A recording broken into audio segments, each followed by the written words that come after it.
Night scene. Fierce storm sweeping across the Middle Eastern coastline. The SEAL team trapped in marshland, evacuation routes swept away by floods, radio crackling. No extraction possible. Airstrip underwater. A SEAL sighs deeply. We're cornered. There's no way out. Everyone falls silent, heads dropping down, accepting the bitter truth. Suddenly, the roar of Hercules' engines tears through rain and wind. Landing lights pierce the churning water. A C-130 descends onto the flooded runway.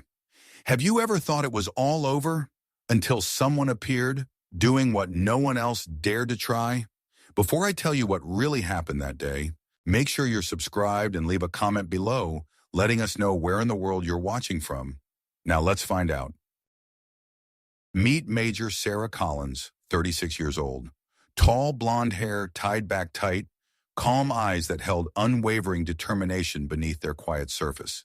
She moved through the air base with the measured steps of someone who'd learned that visibility sometimes meant vulnerability, that drawing attention could lead to unwanted scrutiny of past mistakes. C-130 pilot specially trained for high-risk operations, but her career had been frozen after an incident that everyone remembered but nobody discussed openly. The kind of professional setback that follows you like a shadow, coloring every interaction and limiting every opportunity regardless of your actual capabilities. How others saw her painted a picture of diminished expectations and cautious distance. They called her pilot trainer, not a warrior. The distinction was subtle but significant in military culture, where combat roles carried more prestige than instructional positions. Training pilots was important work, but it wasn't the kind of assignment given to people destined for command or recognition. After a training accident that resulted in engine damage and crew injuries, colleagues viewed her as a potential risk. The incident had been investigated, analyzed, and officially classified as unavoidable mechanical failure. But institutional memory was longer and less forgiving than official reports. Many officers said, Collins is safer in the simulator than in the skies. The phrase became shorthand for someone whose theoretical knowledge exceeded their practical reliability, whose past mistakes outweighed their demonstrated competence. Her daily life reflected this professional exile with quiet resignation. She spent most days in the operations room, guiding younger pilots through procedures and emergency scenarios that she'd mastered through years of experience they couldn't imagine. Her notebook, worn from constant use, contained observations and insights that could have informed policy if anyone had asked for her input. Coffee breaks were solitary affairs where she sat apart from groups of active pilots who discussed missions and assignments she'd never be offered again. She listened without contributing, absorbing information about operations she'd once been qualified to lead, but was no longer trusted to attempt. But details revealed capabilities that transcended her relegated status. During one training exercise, she'd identified calculation errors in runway data that would have caused a catastrophic accident involving an entire squadron. Her intervention had been quiet, professional, and ultimately life-saving, preventing a disaster that would have made headlines and ended careers. Nobody mentioned the incident beyond brief acknowledgement. A few nods of appreciation, maybe a quiet good catch from supervisors who treated crisis prevention as routine maintenance rather than exceptional performance deserving recognition. The near miss became another story that people almost remembered, another moment when Sarah's expertise had prevented tragedy while reinforcing the perception that she was more valuable as a safety checker than as an active pilot trusted with critical missions. She'd accepted this reality with the grace that comes from understanding that some battles aren't worth fighting, that some reputations can't be rehabilitated through argument or protest, only through actions that speak louder than institutional memory. Her apartment contained technical manuals and flight simulation software that she used to maintain proficiency in aircraft operations she might never be authorized to perform again. The equipment represented hope disguised as hobby, preparation masquerading as academic interest. Late at night, when the base grew quiet except for the sound of aircraft returning from missions she'd never be assigned, Sarah would study weather patterns and emergency procedures with the dedication of someone who still believed that competence might someday triumph over caution. That night, as storm reports came in and SEAL teams found themselves in impossible situations, Sarah was monitoring communications from her quiet corner of the operations center. listening to desperate radio chatter that described conditions no standard rescue protocol could address. The flooding had transformed their only extraction point from an airstrip into a river, creating tactical problems that required solutions no training manual had ever contemplated. Standard aircraft couldn't operate in those conditions, and standard pilots wouldn't attempt procedures that violated every safety regulation. But Sarah Collins had never been a standard pilot, even when people forgot that exceptional capability sometimes came in packages that institutional memory had labeled too risky to trust. The tactical situation was deteriorating faster than weather reports could track. The only runway within extraction range had been transformed by flash flooding into something resembling a river more than an airstrip. Water levels that had been manageable hours earlier were now deep enough to submerge normal aircraft landing gear, creating conditions that made conventional rescue operations impossible. Heavy transport aircraft like the C-130 weren't designed for water landings. Their massive weight and complex landing systems requiring solid surfaces that could support enormous mechanical stresses during touchdown and rollout. The flooded strip represented everything aviation safety protocols were designed to prevent. Mission Control was delivering the verdict that everyone had expected but hoped to avoid. All units abort extraction attempts. Mission parameters impossible to achieve. Recommend ground-based alternative routes. But ground-based alternatives didn't exist.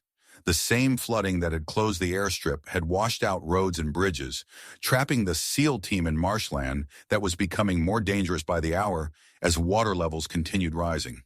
That's when Sarah appeared, walking across the hangar floor with purpose that seemed to ignore official pronouncements and safety regulations equally. She moved toward the aircraft known as Iron Angel, a battle-scarred C-130 that had survived more combat missions than most pilots would attempt in entire careers. The aircraft was maintained in combat-ready condition, but rarely used for operations that younger pilots could handle in newer equipment. The duty officer spotted her approach and called out with alarm that bordered on panic. "Major Collins, you can't take that bird up. Weather conditions are outside operational parameters." Sarah paused at the aircraft's cargo ramp, her hand resting on metal that had carried soldiers into and out of impossible situations for decades. "The weather isn't the problem," she replied calmly. "The problem is people dying while we debate what's possible." Her pre-flight inspection was methodical despite the urgency, hands moving across control surfaces and engine components with practiced efficiency that came from years of experience with aircraft that had to work perfectly when lives depended on their reliability. Another officer tried to intervene. "You can't land on that strip. It's suicide. The water depth alone makes it impossible, and that doesn't account for debris or underwater obstacles that could tear the aircraft apart." Sarah climbed into the pilot's seat and began startup procedures that had become as natural as breathing. "Not if they need us," she said simply, her voice carrying conviction that transcended rational analysis of risk versus benefit. The engine spooled up with the characteristic whine of turboprops that had been designed for reliability rather than comfort, their sound cutting through the storm noise like mechanical determination made audible. Ground crew members who'd worked with Sarah for years stood in the rain watching someone they'd written off as too cautious prepare for a mission that active combat pilots had declared impossible. Their expressions mixed concern with dawning recognition that they'd underestimated someone whose capabilities had been hidden beneath institutional caution. Sarah closed her eyes for several seconds, not from fear, but from the mental preparation required to attempt procedures that would demand every skill she'd developed through years of flying in conditions that killed less experienced aviators. She whispered to herself, "We do this for them." The phrase carried the weight of every mission she'd been denied, every doubt she'd absorbed. Every night she'd wondered if her career was over or merely suspended, pending an opportunity to prove herself again. The takeoff was textbook perfect, despite weather conditions that would have grounded commercial flights. The C-130 lifting into storm clouds that turned visibility into a navigational challenge, requiring instruments and instincts equally. What followed was aviation artistry disguised as desperate improvisation. Sarah flew the massive transport aircraft through weather that buffeted the airframe like a toy, using updrafts and wind patterns to maintain control while descending toward a landing zone that existed more in theory than reality. The approach required techniques that weren't taught in any manual, combining carrier landing precision with bush pilot improvisation while managing the complex aerodynamics of a four-engine transport aircraft operating at the edge of its performance envelope. As the C-130 broke through the cloud layer, the flooded runway became visible, a ribbon of churning water that barely resembled the concrete strip it had been hours earlier. Sarah adjusted her approach angle and speed with calculations that combined physics and faith, bringing 60 tons of aircraft and cargo toward a surface that would either support their landing or destroy them in spectacular fashion. The landing was controlled violence, landing gear hitting water with impact that sent spray fountains high enough to obscure the cockpit windows, the aircraft's momentum carrying them through liquid that fought against every component designed for solid ground operations. Inside the SEAL extraction zone, heads turned toward the sound of engines that shouldn't exist, watching in stunned silence as an aircraft accomplished something that violated everything they thought they knew about aviation capabilities. A SEAL's voice crackled over the radio with disbelief that bordered on religious experience. "Who the hell is flying that Herc?" The question would echo through military communications for hours, but the answer was simpler than the achievement. Someone who'd never stopped being ready for the moment when being ready mattered more than being safe. The question hung in the air like smoke from flares marking the extraction zone. A young pilot in the operations center whispered to his colleague, "You don't know Major Collins? She used to be the best." His voice carried the weight of someone sharing institutional memory that had been buried under recent caution and forgotten by people who should have remembered. The truth about Sarah began emerging like aircraft, breaking through cloud cover into clear sky. She hadn't always been the relegated instructor, sitting quietly in briefing rooms while others received combat assignments. Once, she'd been the pilot everyone wanted on impossible missions, the aviator whose name appeared on classified rosters alongside the most elite operators in military aviation. Her reputation had been built on achievements that read like fiction, but were documented in after-action reports that remained classified long after the operations they described had ended. Desert landings during sandstorms that blinded every navigation instrument except intuition. Extractions from landing zones under direct fire where precision meant survival and hesitation meant death.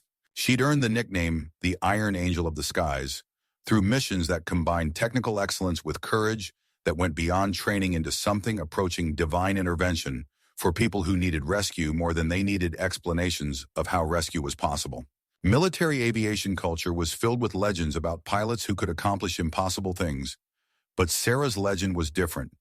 Hers was based on documented performance under conditions that killed other aviators, on successful missions that had been planned as desperate attempts and executed as textbook demonstrations of what became possible when skill met necessity. The brass had noticed, promoted her, trusted her with operations that didn't appear in public records, but were discussed in secure conferences where decisions were made about who could be relied upon when conventional solutions failed.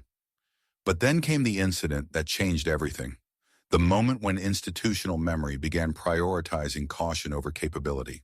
During what should have been a routine training mission, mechanical failure had caused engine fire and emergency landing conditions that tested every system and every decision-making process that military aviation had developed through decades of hard-won experience.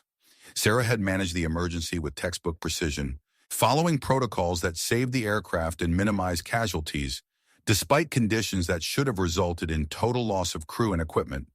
Her performance under pressure had been exemplary, her decisions correct, her execution flawless.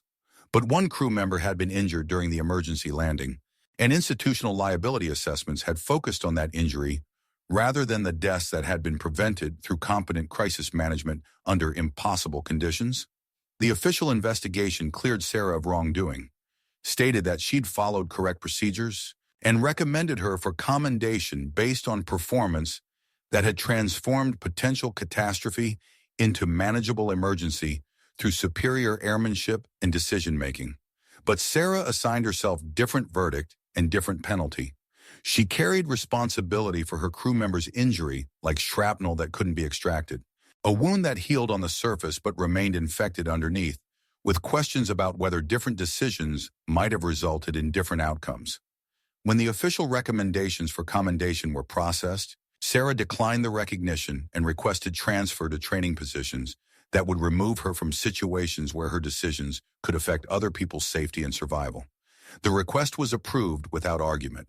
The military had plenty of pilots eager for combat assignments, and Sarah's preference for ground-based positions was processed as routine career management rather than self-imposed exile from the work she'd been trained to perform. Her transition from combat operations to instructional duties was gradual but complete.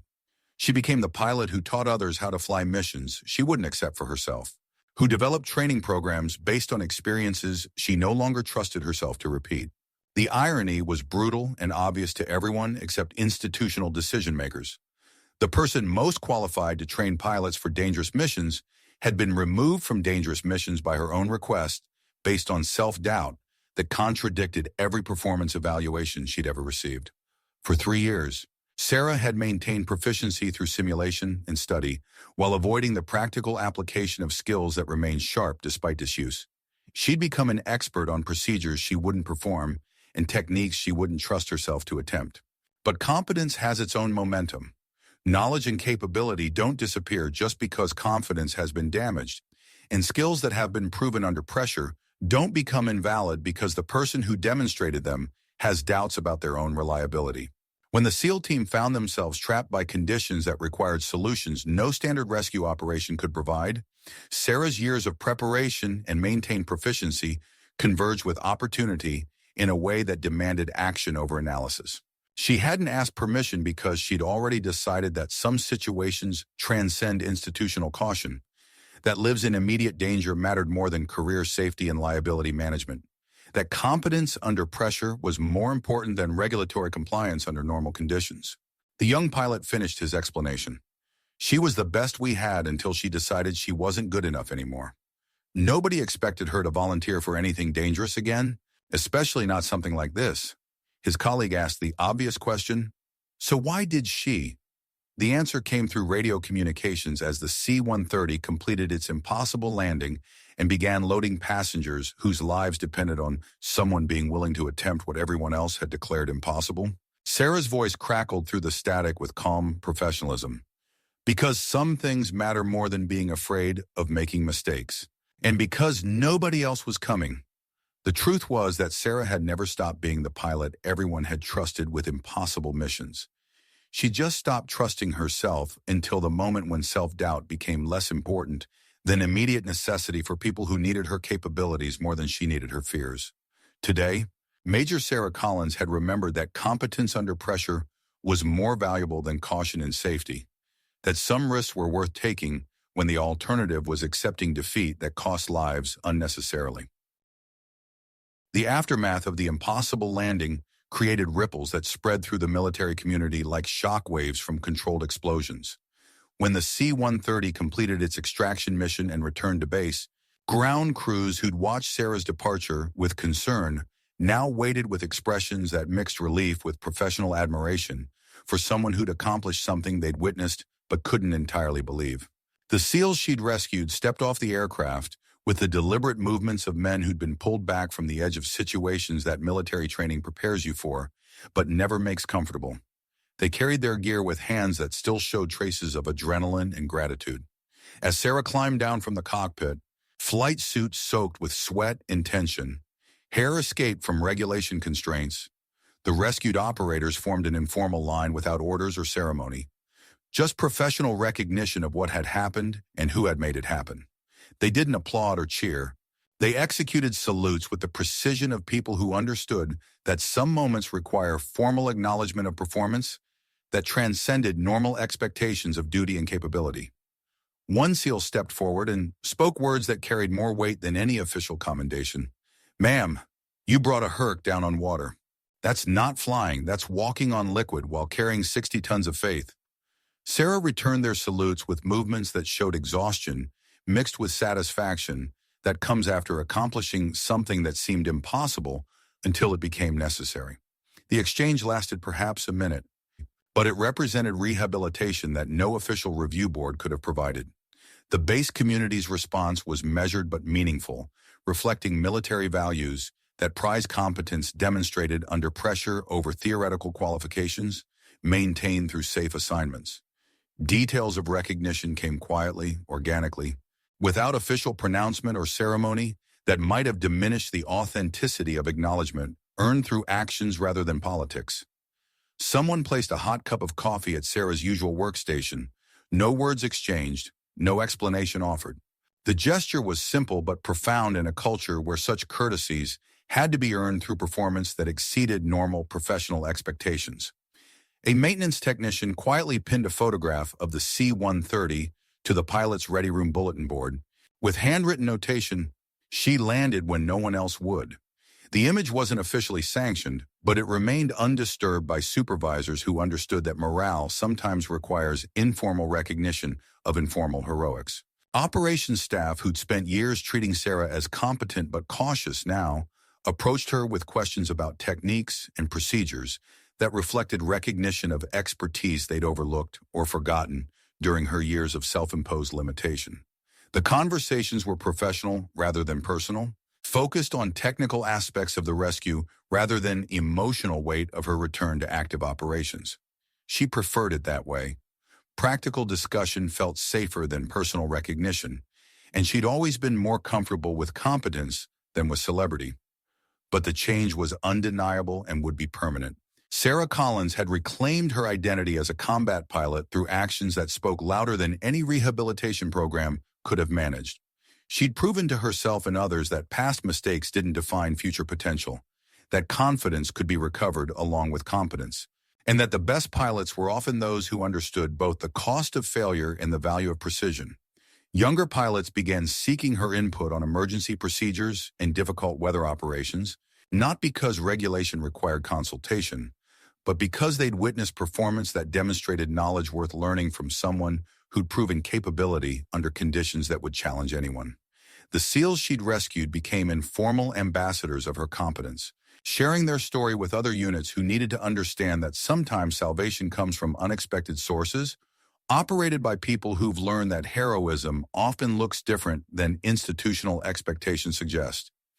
The base would never look at Major Sarah Collins the same way again. More importantly, she would never look at herself the same way, having learned that competence under pressure was more valuable than safety through limitation, that some risks were worth taking when lives depended on someone being willing to try what others wouldn't attempt. Sarah never officially returned to frontline operations through the normal channels of assignment modification and career rehabilitation that typically govern military personnel management. She didn't request combat postings or demand recognition that would restore her previous status in organizational charts and duty rosters. The bureaucratic machinery of institutional memory continued operating as if she remained the training instructor who'd voluntarily removed herself from dangerous assignments. But every time crisis emerged and standard solutions proved inadequate, something remarkable happened throughout the base community. People began asking each other, "Is she still here?" The question became shorthand for hope that unconventional problems might find unconventional solutions when traditional resources proved insufficient for situations that demanded exceptional performance under impossible conditions. Sarah's name began appearing in informal communications between units facing difficult missions, not in official requests that would require administrative approval, but in the kind of military folklore that spreads through networks built on professional respect rather than regulatory hierarchy. Personnel who'd never worked directly with her knew that somewhere on the base was a pilot who'd accomplished something that aviation textbooks said was impossible, who demonstrated that competence under pressure could overcome institutional limitations when lives were at stake. The legend developed organically from witnessed performance rather than manufactured publicity. Her C-130 silhouette cutting through storm clouds became a symbol that transcended the specific rescue mission she'd flown. Service members across different specialties began using phrases like Iron Angel to describe the kind of backup support they hoped for when situations became desperate enough to require solutions that standard operating procedures couldn't provide. Stories about the flooded runway landing grew through repetition and embellishment, as military legends tend to do when they capture something essential about courage and capability that resonates beyond specific details of aircraft performance and weather conditions.